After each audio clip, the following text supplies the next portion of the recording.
What's up, guys? 2 banks of 5 here. Before I start the video, please remember to like, subscribe, hit that notification bell, and follow us on our socials. I don't have to say it every time. It's 2 banks of 5 with underscores between each word. So 2_banks_of_5. That's where you'll get the first stop. The first in best, I don't fucking know. That's where you'll find out when the pods are released. I've got 2 short ones coming out today. Obviously, all of my videos are fairly short, 14 to 15 minutes max. And that's because everyone has a short attention span and ADHD. So the best way to combat that is to not make them listen for too long. And that's why I'm so successful as a podcaster. 3 subscribers. You pretty much can bet your bottom dollar I'm making big bucks. So, anyway, I'll stop gloating. First up, there's been a bit of backlash against Liverpool playing the kids against Aston Villa in the Carabao Cup, especially from Talk Sport, a bunch of muppets. So basically, we're being called disrespectful for playing the kids, and on top of that, Klopp is on an ego train to win the World Club Cup, and he left the kids out to dry. I think the person at TalkSport who said that is an absolute muppet. Basically, as what I know and what I understand, all senior players had the responsibility to go to Qatar for press reasons, blah, blah, blah. I haven't seen much of the press on Instagram or anything. I'm sure it might ramp up before the final. That's why they had to be there. The young players were then coming over to help with training, and I don't see any of them pushing for a first team spot. But basically, the point is, they're there to make up the numbers in training and push the first teamers. But yeah, I just thought it was stupid, and the fact saying Klopp's on an ego trip, I just think just nuts. I mean, it's a competition that's seen worldwide, probably. The final will be seen worldwide. And it can bring in more fans. It's good commercial-wise. You get that badge on your chest if you win, the gold badge. Everyone sees that. I just think, more money involved, blah, blah, blah. And I know people hate commercialism, but that's the way football is. And if you win the Carabao Cup, you get like £100,000 and probably 2,000 cartons of Carabao. I don't fucking know. But basically, this guy's an idiot. And I'm pretty sure the young kids would have had to agree to it, and they would have loved to come out and play for Liverpool, because I'm sure a lot of them are local lads, and it's just a fact of football that not all young players make it in the clubs that they play youth for. I think only 3 of those players will ever play for Liverpool regularly for the senior side. And a lot of them, I'm guessing, are Scousers or young players who get to say they have a professional debut for Liverpool. I mean, that's absolutely brilliant. And yes, you could tell it was men against boys. And yes, I think Villa went the wrong way about it. But I don't think the FA gave Liverpool any other chance. Another thing with the World Club Cup, it wasn't actually confirmed when it was until Liverpool already started their Carabao Cup campaign. There was a weird thing about it this year where they were going to do it every 4 years and add more teams to it or something. And they just decided to go ahead with this year. So I think this is the last yearly inauguration of it. So Liverpool didn't know. It was probably too late to pull out of the Carabao Cup. And in terms of forfeiting the game, that would have caused more repercussions, I guess. And maybe Klopp should have told Curtis Jones to miss that penalty against Arsenal.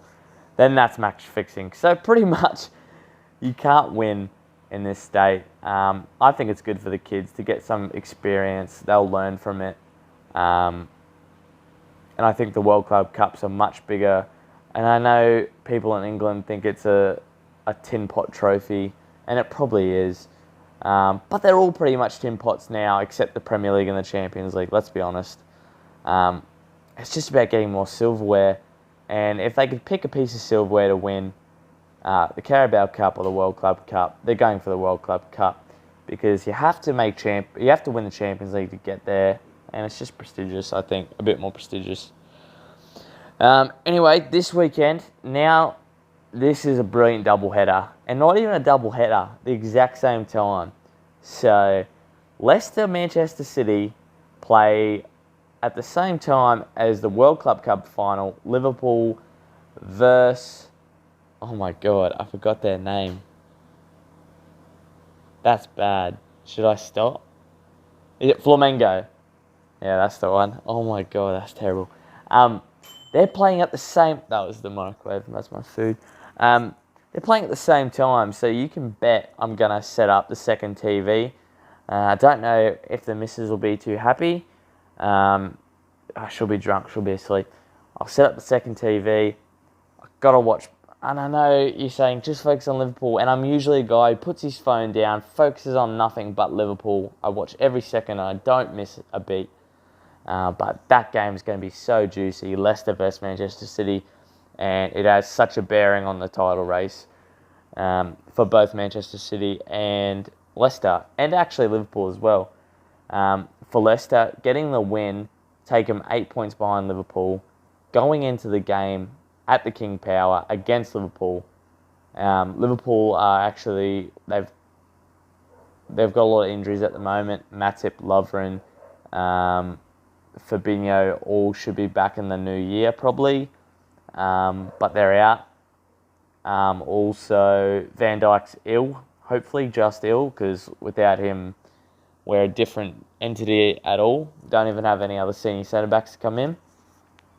And then you're looking at Wijnaldum, who could be fit to play the World Club Cup final and thus Leicester, but he might not be still. So Leicester need momentum against City. They need to beat City and go into the King Power. They'll have a spring in their step, and it might bring a few nerves onto Liverpool, especially with the weaker squad. I picked Leicester to win. Both teams have so much to play for, Leicester and Manchester City. And I think it is very, very, very significant that both win this game. If Manchester City lose this game, without a doubt, the title race is over for them, because Liverpool can pull it to 17 points clear of City on the same amount of games. And that would mean Leicester 6 points ahead. 6 points ahead against Man City again. Was it 6?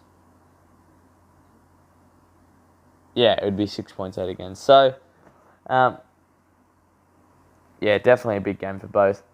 In terms of the Club World Cup final, another massive game for Liverpool.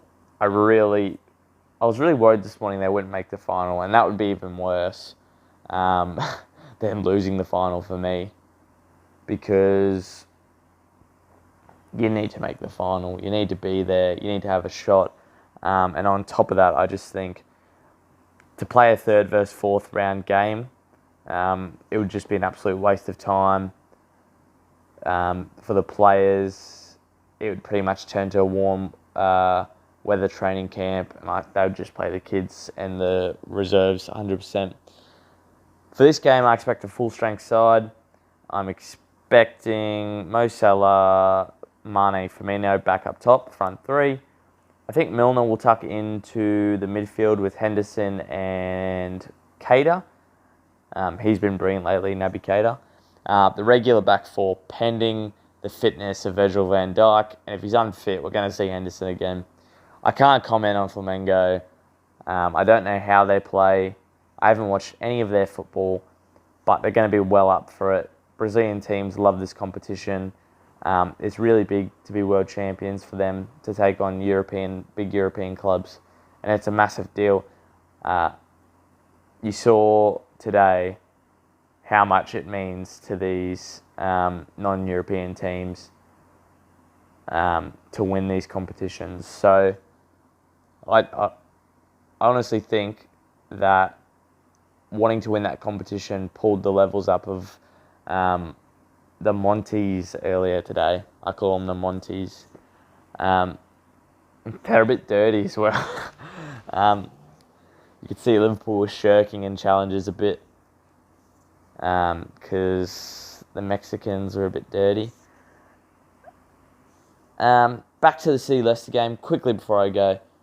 How do I think it's going to go? I already explained in my pre-match preview. I think if Brendan Rodgers is the tactical master he thinks he is, I think he's a great coach.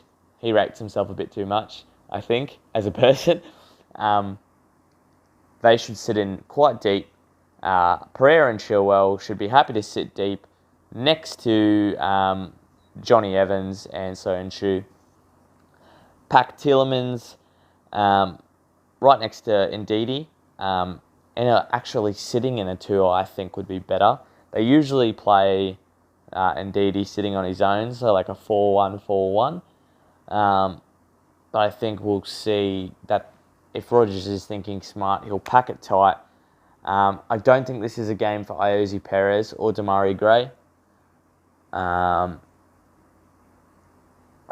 I don't know a lot about those players. I haven't actually, when I watch a game of Leicester, I don't focus on them as much. I'm really into that midfield. So many dimensions there. They pretty much play a 6, an 8, and a 10 in one in a 3, which if you think about it on a FIFA formation, you think there's a big gap there, but it works out. Harvey Barnes on the break would be good. But I think maybe for this game, they should pick someone like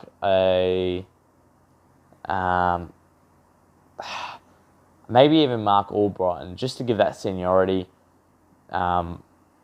He's been there, done that. He's a Premier League winner, and you know he'll get back and defend. They probably won't. They'll probably pick Perez or Demarai Gray for their pace on the break. Anyway, I think they should sit back in the 4-5 and just have Vardy standing on the last man, standing on Fernandinho every time. As soon as they win the ball back, pump it long. Straight long football. And what's going to happen is Fernandinho isn't going to have the legs to compete with Vardy. Vardy's in very good form, and he should get clear. I expect him to get clear a few times this game. And